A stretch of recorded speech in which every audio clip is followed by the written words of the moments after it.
तो इस मजेदार कहानी की शुरुआत होती है मारिया नाम की एक लड़की को दिखाते हुए, जिसके फादर की कुछ दिनों पहले ही मृत्यु हो चुकी थी। मारिया तो बाकी सभी लोगों के साथ अपने फादर के फ्यूनरल में आई हुई होती है। मारिया तो अब हेली नाम की एक केयर टेकर के साथ रहा करती थी, जो उसके सारे काम करती है। अपने फादर के जाने के बाद मारिया तो पूरी तरीके से अकेली हो गई थी, लेकिन यहाँ मारिया के फादर की जितनी भी प्रॉपर्टीज होती हैं वो उसके दूसरे भाइयों ने हड़प लिए थे, और सिर्फ मारिया के नाम पर तो एक बहुत ही मोटी सी बुक होती है जिसे कि मारिया को दे दिया गया था। मारिया तो उस बुक को बहुत ही ज्यादा अच्छे से पढ़ने लगी, जिसके अंदर एक प्रिंसेस के बारे में बताया जाता है। वो प्रिंसेस बहुत ही ज्यादा ब्यूटीफुल थी और उसकी पूरी स्किन किसी मून जैसी चमक रही होती है। बाकी सारी लेडीज तो प्रिंसेस के सामने कुछ भी नहीं थी। इन्हीं सारी चीजों से खुश होकर मून ने उस प्रिंसेस को एक वरदान दिया। वो उन्हें बहुत सारी चमकती हुई मैजिकल मोतियां प्रोवाइड करता है, और ये मोतियां किसी भी इंसान के मन की सारी बातें जानकर उसे पूरा करने की एबिलिटीज भी रखती थी। मारिया इस बात से बहुत ज्यादा खुश हो गई और उन मोतियों को अपने पास रख लिया जरूरत के समय काम आने के लिए। अब यहाँ प्रिंसेस जिस कबीले से बिलोंग करती थी, उन्हें वहाँ की एक रॉल्फ नाम के आदमी से प्यार हो जाता है। उन्होंने तो रॉल्फ के साथ शादी करने का भी डिसाइड कर लिया था, जिससे कि वो अपना वंश आगे बढ़ाएंगे। शादी के दिन रॉल्फ के फादर विलियम बहुत ही ज्यादा खुश होते हैं और उन दोनों को रेयर मिलने वाला एक काले कलर का शेर प्रोवाइड करते हैं। रॉल्फ ने तो अपनी प्रिंसेस के लिए एक बहुत ही ब्यूटीफुल व्हाइट हॉर्स दिया होता है। इन्हीं सारी चीजों की वजह से प्रिंसेस काफी ज्यादा खुश हो गई,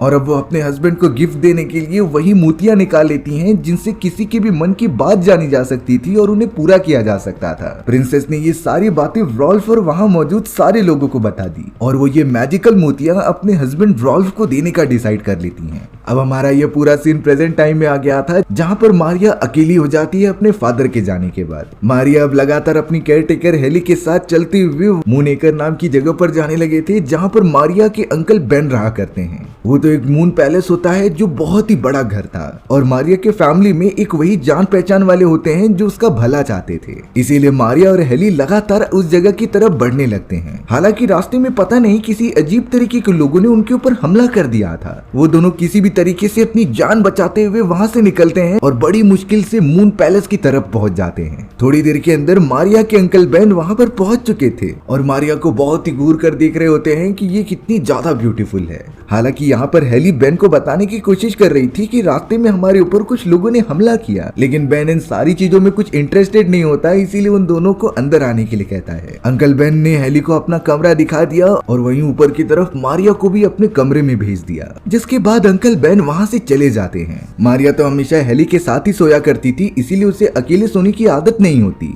लेकिन जैसे ही मारिया अपने कमरे में गई तो उसे वहाँ का स्ट्रक्चर बहुत अच्छा लगता है। वहाँ की सारी दीवारें काफी रंग बिरंगी थी और ऊपर की छत एकदम तारों जैसी होती है। बीच में एक बॉन फायर लगा हुआ था जो पूरे कमरे को काफी रोशनदार बना दे रहा था। ये सारी चीजें मारिया को बहुत पसंद आती है और वो वहीं रुक जाती है। लेकिन अब थोड़ी देर में अंकल बेन जब उस कमरे में आए तो उन्हें मारिया की उस बुक के बारे में पता चला। बेन ने बुक को जैसे ही देखा तो वो मारिया से बुक ले लेते हैं। मारिया तो कह रही थी कि ये मेरी बुक है, इसीलिए मुझे दे दो, पर अंकल बिना कुछ कहे उस बुक को अपनी लाइब्रेरी के अंदर लेकर चले जाता है और उसे वहीं रख देता है। अब यहाँ डिनर करते समय मारिया अंकल से बार बार पूछ रही थी कि आपने मेरी बुक का क्या किया, लेकिन यहाँ पर बेन कुछ जवाब नहीं देता और कहता है कि मुझे खाने के बीच बोलने वाले लोग बिल्कुल पसंद नहीं है, तुम चुपचाप खाना खाओ और उस बुक को मैंने सेफली कहीं रख दिया है। यहाँ पर बेन मारिया के खिलाफ बहुत ही ज्यादा रूड हो चुका था और वो तो उसके फादर को भी बुरा भला कहता है। मारिया को इस बात से बहुत दुख हो रहा था और वो तो वहाँ से जाने लगती है, लेकिन फिर थोड़ी देर बाद बेन को रियलाइज हुआ और उसने मारिया से माफी भी मांगी। उसे पता है कि मारिया अभी एक बच्ची है, इसीलिए उसके साथ ऐसा बिहेव बिल्कुल नहीं करना चाहिए। अब यहाँ बेन बुक के बारे में बताए बिना मारिया और हेली को समझा रहा था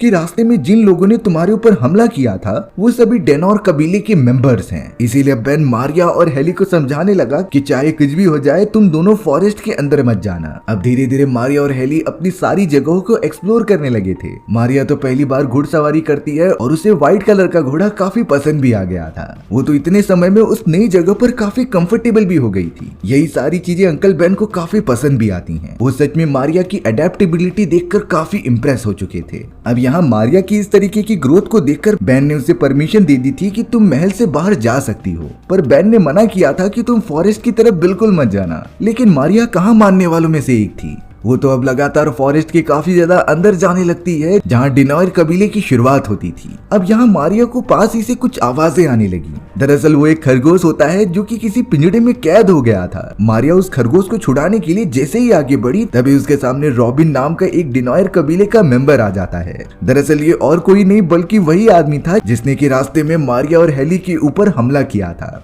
देखते ही देखते मारिया के चारों तरफ उसके काफी मेंबर्स आ जाते हैं और वो उसे पकड़ने की कोशिश करते हैं, लेकिन इससे पहले उस जगह पर अंकल बेन का एक कुत्ता आ गया था जिसका नाम वॉल्फ होता है। वॉल्फ तो अब लगातार उन सारे मेंबर्स को भौंककर डरा देता है और वहां से भागने पर मजबूर कर देता है। और अब थोड़ी देर के अंदर ही रॉबिन और उसके सारे मेंबर्स वहां से काफी दूर भाग जाते हैं। रॉबिन तो अपने दोस्तों के साथ भागते हुए अपने फादर से मिल रहा था जो उन्हें सब कुछ बताता है कि एक लड़की के साथ कुत्ता आ गया और हमें डरा कर भगाने लगा। लेकिन जब वो अपने फादर की पूरी सेना के साथ उस जगह पर जाता है तो मारिया उस खरगोश को लेकर वहां से कहीं दूर चली गई थी। मारिया तो सेफली अपने पैलेस में आ जाती है जिसमें कि उसी ब्लैक कुत्ते ने उसकी मदद की थी। इस बात से वो काफी खुश हो जाती है कि उसे कोई भी चोट नहीं लगी। अब यहाँ सोते समय मारिया को कुछ अजीब तरीके के विजन्स आ रहे थे। वो खिड़की के रास्ते से देखती है कि एक व्हाइट कलर का चमकने वाला घोड़ा चारों तरफ घूम रहा है, लेकिन वो उसे अच्छे से देख नहीं पा रही। उस रूम के ऊपर वाले हिस्से पर जैसे भी स्ट्रक्चर्स बनाए गए होते हैं उसमें से तारे टूटते हुए दिखाई दे रहे थे, लेकिन ऐसा लग रहा था कि वो रियलिटी में मौजूद है। सुबह होने के बाद मारिया बेन से इन सारी चीजों के बारे में पूछती है, लेकिन बेन इनका जवाब बिल्कुल नहीं देता। उल्टा वो पता नहीं किसी अनजान बात से इमोशनल हो गया था और अब बेन मारिया को अकेला छोड़कर कहीं दूर चला जाता है। यहाँ थोड़ी देर के अंदर मारिया के पास वही ब्लैक कुत्ता आ गया था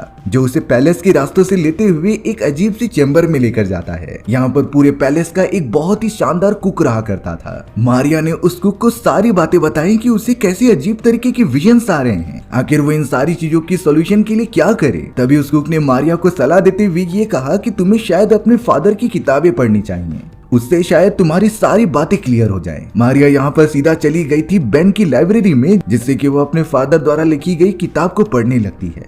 ये सारी कहानी उसी प्रिंसेस से स्टार्ट हो चुकी थी जिसने की अभी अभी शादी की होती है वॉल्फ नाम के एक आदमी से। मारिया तो अब कहानी पढ़ते हुए पूरी तरीके से उसके अंदर खो गई, जिसके बाद वही पुरानी वाली टाइमलाइन स्टार्ट हो जाती है। ये कहानी तब से स्टार्ट हो जाती है जब प्रिंसेस वॉल्फी से शादी करने वाली थी, लेकिन जब प्रिंसेस ने उन सारे लोगों को मैजिकल मोतियों के बारे में बताया तो सभी लोग काफी लालची हो गए थे। वॉल्फी की तो फैमिली वाले चाहने लगे कि वो इस मैजिकल मोती को ले ले और अपने लिए यूज करे, और अब तो वॉल्फी भी जानबूझकर छीनने लगा था वो सारी मोतियां प्रिंसेस से। प्रिंसेस भी एक समय के बाद समझ जाते हैं कि ये लोग बहुत ही ज्यादा लालची हैं। वॉल्फी के फैमिली वाले और उसके फादर तो प्रिंसेस के फैमिली वालों को टॉर्चर करने लगे थे, और अब इन्हीं सारी चीजों से गुस्सा होकर प्रिंसेस मैजिकल मोतियां एक कोने में लेकर आ जाती हैं और वॉल्फी के पूरे मून ईकर की जगह को एक श्राप देती है। प्रिंसेस ने कहा था कि जब ये मून 5000 बार निकल जाएगा तो इस पूरे मून एकर के चारों तरफ एक बहुत ही खतरनाक अंधकार छा जाएगा जिससे कि कोई भी बाहर नहीं निकल सकता, यानी कि उनकी जिंदगी इसी मून एकर में फंसे हुए रह जाएगी। यही सारी चीजें बताने के बाद प्रिंसेस उन मैजिकल मोतियों को लेकर वहां से कहीं दूर चली जाती है। अब ये सारी बातें मारिया को पता चल चुकी थी, जिसे कि वो कुक अच्छे से समझाता है कि क्या कंडीशंस हो सकती हैं। कुक मारिया को बता रहा था कि प्रिंसेस के उस कर्ज को तभी तोड़ा जा सकता है जब उन्हीं की तरह एक मून प्रिंसेस यहाँ पर आ जाए। तब जाकर कुक उसे समझाता है कि वो दूसरी मून प्रिंसेस और कोई नहीं बल्कि तुम ही हो, यानी कि तुम ही कर्ज को तोड़कर इस पूरे मून एकर की जमीन को अंधेरे में डूबने से बचा सकती हो, और ये सब उन दोनों फैमिलीज को इकट्ठा करने से हो सकता था। सबसे ज्यादा शॉकिंग बात तो ये होती है कि कुछ ही दिनों में जो होने वाली मून नाइट थी वही 5000 वाली मून नाइट होती है, यानी कि वो समय काफी ज्यादा नजदीक आ चुका था जब मून एकर पूरी तरीके से अंधेरे में कैद हो जाएगा। मारिया इन सारी चीजों के बारे में सुनकर बहुत ही ज्यादा डर जाती है, लेकिन उसे कुछ तो सोल्यूशन निकालना ही होगा क्योंकि वही आगे आने वाली मून प्रिंसेस बनेगी। अब यहाँ मारिया लगातार मदद के लिए उस फॉरेस्ट में घूमते हुए एक जगह पर पहुंच जाती है जहाँ पर उसे लॉवेंडर नाम की एक लेडी मिल जाती है, लेकिन मारिया पूरी तरीके से चौंक गई थी क्योंकि लॉवेंडर का चेहरा प्रिंसेस की शक्ल से मिल रहा था। फिर जाकर बाद में पता चला कि लॉवेंडर भी उसी की तरह एक मून प्रिंसेस है और उसने इससे पहले बहुत कोशिश की थी उस प्रिंसेस के कर्ज को तोड़ने के लिए। लॉवेंडर तो दोनों फैमिलीज को इकट्ठा लेकर आना चाहती थी जिससे कि ये कर्ज हमेशा के लिए टूट जाए, लेकिन अफसोस की बात ये होती है कि वो सारी चीजों में नाकामयाब रही। तब जाकर मारिया लवेंडर से कह रही थी कि तुम्हें शायद बेन से मदद लेनी चाहिए, उसके पास जरूर कुछ न कुछ सोल्यूशन मौजूद हो सकता है। पर लवेंडर तो मारिया पर गुस्सा करने लगी और कहती है कि आज के बाद उस आदमी का नाम मत लेना। अब यहाँ लवेंडर बता रही थी कि मून प्रिंसेस ने अपनी वो मैजिकल मोतियां एक बॉक्स के अंदर छुपा कर रखी थी, लेकिन वोल्फी के फादर ने तो प्रिंसेस से वो बॉक्स चुरा लिया होता है और उसकी चाबी जॉर्ज नाम के एक आदमी के पास थी। यहाँ पर जॉर्ज और कोई नहीं बल्कि मारिया का फादर होता है। तभी मारिया को यहाँ पर याद आया कि उसके फादर ने जो किताब बनाई थी उसके बुकमार्क वाले पेज पर एक चाबी लगी हुई है। मारिया जब उसे निकालती है तब उन्हें जाकर पता चला कि ये तो उसी बॉक्स की चाबी है जिसके अंदर मैजिकल मोती रखे गए हैं। इसीलिए अब यहाँ मारिया के कहने पर लवेंडर उसे उस कबीले के पास लेकर चली जाती है जिनके पास वो बॉक्स मौजूद था। कबीले की एकदम स्टार्टिंग पॉइंट पर पहुंचते ही लवेंडर काफी डर गई और वहां से दूर भाग गई। मारिया के पास और कोई ऑप्शन नहीं होता है, इसीलिए वो सीधा कबीले के अंदर चली जाती है और वहां की मेन लीडर से बॉक्स के बारे में पूछती है। पर तभी अचानक वहां पर रॉबिन, उसके फादर और कई सारे उनके साथी आ चुके थे जिन्होंने मारिया को पकड़ लिया था। रॉबिन तो उससे बहुत बुरी तरीके से बात करता है और चाबी ले लेता है, जिसकी मदद से वो लोग जल्द से जल्द बॉक्स को ओपन करते हैं।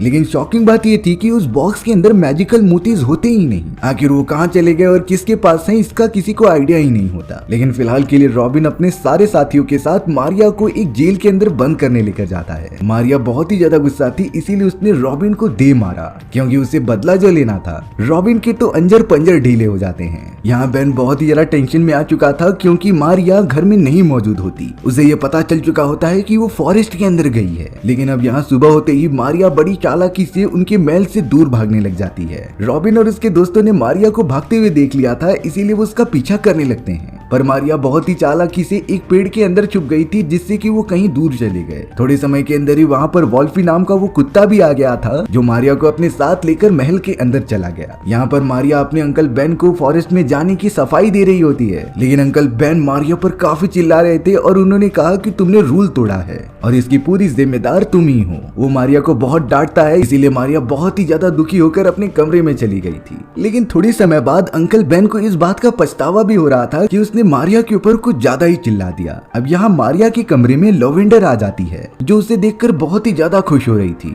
लेकिन मारिया लवेंडर से गुस्सा होती है क्योंकि वो बीच फॉरेस्ट में उसे छोड़कर चली गई। लेकिन लवेंडर माफी मांगते हुए मारिया के लिए एक बहुत ही ब्यूटीफुल ड्रेस लाती है जो कि मून प्रिंसेस का था। वो दोनों एक साथ ड्रेस पहनकर बाहर आते हैं और काफी अच्छे भी लग रहे थे। तभी मारिया और लवेंडर पियानो वाले रूम में आ जाते हैं जहाँ पियानो रखा हुआ था। दोनों मिलकर उसे बजाने लगे। थोड़ी देर बाद जब मारिया सामने रखे हुए एक मिरर के पास जाती है तो उसे कुछ विजन्स आने लगे थे। इस विजन के अंदर उसे पता चला कि लवेंडर और उसके अंकल बेन एक दूसरे से प्यार करते थे और वो दोनों तो एक दूसरे से शादी करने के लिए भी राजी हो गए थे। लेकिन जब अंकल बेन को ये पता चला कि लवेंडर और कहीं की नहीं बल्कि डेनोर कबीले से बिलोंग करती है। एक्चुअल में लवेंडर रॉबिन की बहन थी जो डेनोर कबीले के राजा का बेटा होता है। दरअसल डेनोर कबीले के सभी लोग बहुत ही ज्यादा बुरे होते हैं और लोगों को लूट कर अपना जीवन चलाते थे और यही बातें अंकल बेन को बिल्कुल पसंद नहीं आती और वो कहने लगी कि तुमने मेरा यूज किया है। मैं डेनोर कबीले वालों से बहुत नफरत करता हूँ और वहाँ का कोई भी रिलेशन मुझे नहीं रखना। जिसके बाद से अंकल बेन ने लवेंडर से ब्रेकअप कर लिया। लवेंडर को इससे बहुत बुरा लगता है, इसीलिए उसने अपना घर ही छोड़ दिया और फॉरेस्ट में एक सीक्रेट जगह पर जाकर रहने लगी क्योंकि वो अंकल बेन से बहुत ज्यादा प्यार करती थी और उनके बिना किसी और के साथ नहीं रह सकती। हालांकि यहाँ पर मारिया लवेंडर को एक एडवाइस देती है कि एक बार तुम जाकर मेरे अंकल से मिल लो, पर लवेंडर ने कहा कि अब काफी देर हो चुकी है, हम अब साथ में कभी नहीं मिल सकते। जिसके बाद लवेंडर तुरंत ही वहाँ से उठकर चली गई। अब यहाँ लवेंडर के जाने के बाद मारिया अपने एक नौकर के पास आती है जो कि फोटो फ्रेम को उतार रहा था।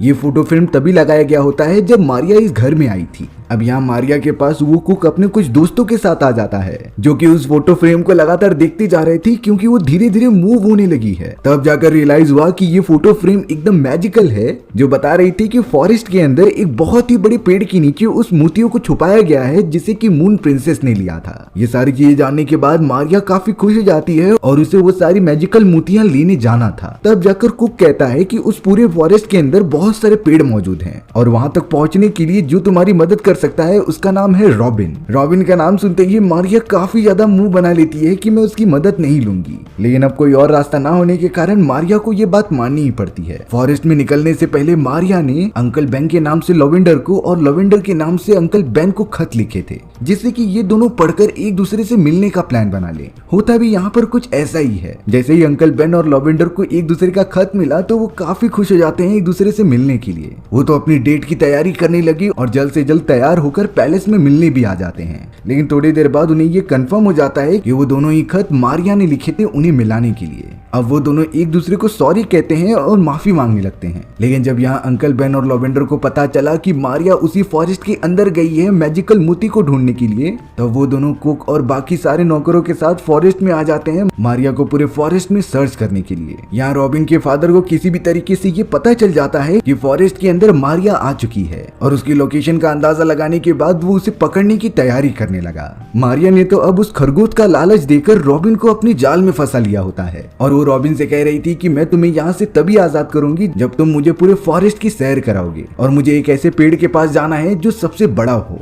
रॉबिन के पास कोई और रास्ता नहीं होता, इसीलिए उसे मारिया की बात माननी पड़ती है। मारिया ने तुरंत ही उसे आजाद कर दिया, जिससे कि रॉबिन उसे पूरे फॉरेस्ट में घुमाने लगता है। अब यहाँ पर रास्ते में कुक और बाकी सारे नौकर अंकल बेन और लवेंडर को ताना मार रहे थे उनके टूटे गए रिश्ते के कारण। और एक समय के बाद उन दोनों को भी लगने लगा कि इस तरीके से दूर होना किसी के लिए अच्छा नहीं था। अब हमें मारिया दिखाई जाती है जिसके चारों तरफ से ड्यूरन कबीले के लोगों ने उसे घेर लिया था। वो तो सबसे पहले रॉबिन को छुपा लेते हैं और मारिया से दूर कर देते हैं, जिससे कि मारिया को पकड़ने में आसानी हो। पर अब मारिया अपने सामने एक घोड़े को दिख रही थी जो काफी ज्यादा ब्राइटनेस में था और यही घोड़े को वो विजन में अपने बार बार दिखा करती। मारिया तो फिलहाल के लिए लगातार उस घोड़े के पीछे जाने लगती है जो थोड़ी ही देर में उस मैजिकल पेड़ के पास ला देता है जिसके अंदर मैजिकल मोती मौजूद हैं। लेकिन अब उसी समय रॉबिन के फादर वहां पर आ जाते हैं जिन्होंने मारिया को रंगे हाथों पकड़ लिया था। वो तो अब अपने सभी साथियों के साथ मारिया को लेकर अपने महल में जा रहे होते हैं। लेकिन रॉबिन को यहाँ पर पता नहीं क्या हुआ, वो मारिया को इस हालत में नहीं देख सकता था, इसीलिए वो लगातार अपने ही लोगों को मारते हुए मारिया के पास पहुंच गया और उसे छुड़ाकर वहां से भगाने लगा। रॉबिन के फादर बहुत ज्यादा गुस्सा हो जाते हैं और वो अपने सभी आदमियों को उन्हें पकड़ने के लिए कह रहे थे। लेकिन तभी रॉबिन और मारिया लगातार भागते हुए उसी पेड़ के अंदर चले जाते हैं। अंदर काफी ज्यादा अंधेरा था,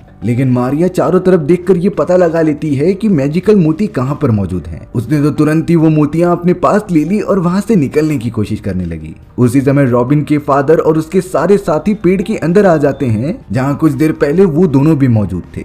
मारिया और रॉबिन तो वहां से एक सुरंग के माध्यम से बाहर निकलते जा रहे थे और साथ ही साथ वो व्हाइट घोड़ा उनकी मदद कर रहा था बाहर निकलने में। वो दोनों सही सलामत उस गुफा से बाहर निकल जाते हैं और तुरंत ही भागते हुए अंकल बेन के पास पहुंचते हैं। लेकिन उनका पीछा करते हुए रॉबिन के फादर और उसके कई सारे साथी वहां पर आ चुके थे।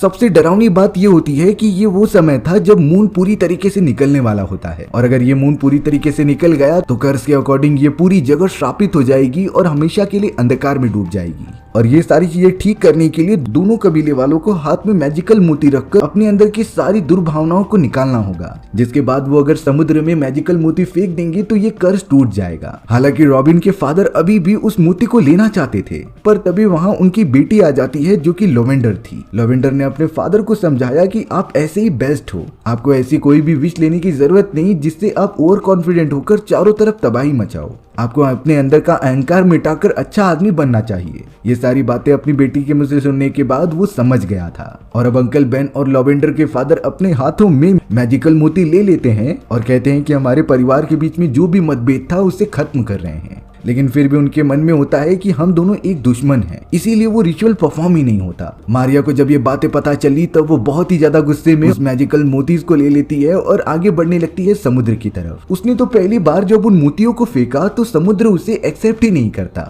मारिया इसे नहीं समझ पाती, इसीलिए उसने मैजिकल मोतीज के टुकड़े टुकड़े कर दिए और फिर उसे फेंक कर देखा, लेकिन इस बार भी समुद्र उसे एक्सेप्ट करता ही नहीं। वो सारी मोतियां तो बड़ी अनजान तरीके से मारिया की बॉडी पर आकर चिपक गई थी और वो मोतियां उसकी बॉडी से निकल नहीं रही होती। मारिया देख रही थी कि मून जल्द से जल्द निकलने वाला है और उसे ये रिचुअल परफॉर्म तो करना ही होगा। इसीलिए अब वो एक फाइनल डिसीजन लेती है और उन्हें निकाले बिना ही पानी के अंदर कूद जाती है। मारिया ने आखिरकार उन सारी मोतियों को पानी में डुबा दिया चांद उगने से पहले, लेकिन शायद ऐसा लग रहा था कि पानी में गिरने के कारण मारिया की मृत्यु हो जाएगी। वो तो लगातार नीचे की तरफ डूबती जा रही थी। सभी को लग रहा था कि यही मारिया का अंत है, लेकिन तभी अचानक दूर समुद्र में काफी बड़ी बड़ी लहरें आने लगी थी। इस लहरों के अंदर काफी सारे मैजिकल घोड़े होते हैं जो कि मारिया को बचाकर अपनी पीठ पर भगा कर लेकर आ रहे थे। थोड़े समय बाद वो सभी लोग उस घोड़े के पीठ पर मारिया को देखते हैं जो सही सलामत थी। खास करके अंकल बेन मारिया को देखकर काफी ज्यादा खुश होते हैं और अब सभी को पता चल चुका था कि ये कर्ज सब पूरी तरीके से टूट चुका है, यानी कि मून नाइट के बाद भी इस पूरी जगह पर कोई भी अंधकार नहीं छाएगा। अंकल बेन भी डिसाइड करते हैं कि वो लवेंडर के साथ अपने सारी चीजें भुलाकर उनसे फिर से प्यार करेंगे और वो दोनों एक दूसरे से शादी करने के लिए मान जाते हैं। अंकल बेन और लवेंडर काफी ज्यादा खुश लग रहे थे। वहीं अब हमें मारिया को दिखाया जाता है जो कि नई मून प्रिंसेस बन चुकी है और वो पूरा पैलेस उसके नाम कर दिया गया है। और इसी हैप्पी एंडिंग के साथ ये कहानी यहीं पर खत्म हो जाती है। सो व्यूअर्स, आपको ये स्टोरी कैसी लगी कमेंट सेक्शन में बताना भूलना मत। और अगर आपको मेरा एक्सप्लेनेशन 1% भी अच्छा लगा होगा ना तो वीडियो को लाइक एंड चैनल को सब्सक्राइब जरूर कर देना। मिलते हैं इसी तरीके की मजेदार वीडियोस में, तब तक के लिए बाय बाय।